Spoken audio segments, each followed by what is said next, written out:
প্রথম ওভারে দুর্ভাগা তাসকিন আহমেদ, পাওয়া হয়নি রহমানুল্লাহ গুরবাজের উইকেট। সহজ ক্যাচ ফেলে দিয়েছে ফিল্ডার। তবে দ্বিতীয় ওভারে নিজের জাত চিনিয়েছেন তাসকিন আহমেদ, ফিরিয়ে দিয়েছেন জেমস ভিন্সকে। আর জেমস ভিন্সকে ফিরিয়ে দারুণ উদযাপন ছিল তাসকিন আহমেদ। দ্বিতীয় ওভারে তাসকিন আহমেদ খরচ করেন 12 রান, তুলে নিয়েছেন 1 উইকেট। নিজের তৃতীয় ওভারে বোলিং করতে এসে তাসকিন আহমেদ দারুণ বোলিং করেন, খরচ করেন মাত্র 6 রান, যেখানে 4টি বলই ডট দিয়েছিলেন তাসকিন আহমেদ। এবং শেষ 12 বলে যখন 32 রান প্রয়োজন, এমন সময় বোলিংয়ে আসেন তাসকিন আহমেদ। শেষ ওভারটাও দারুণ করেন তাসকিন আহমেদ, খরচ করেন মাত্র 8 রান। তাতে ম্যাচটাকে রীতিমতো বের করে দেন তাসকিন আহমেদ, কেননা শেষ ওভারে 24 রান প্রয়োজন ছিল গলফ জায়ান্টের।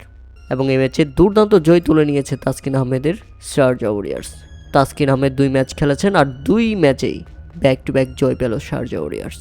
এর আগে তাসকিন আহমেদ বিহীন টানা 3 ম্যাচে 3টিতেই হেরেছিল শারজা ওয়ারিয়ার্স।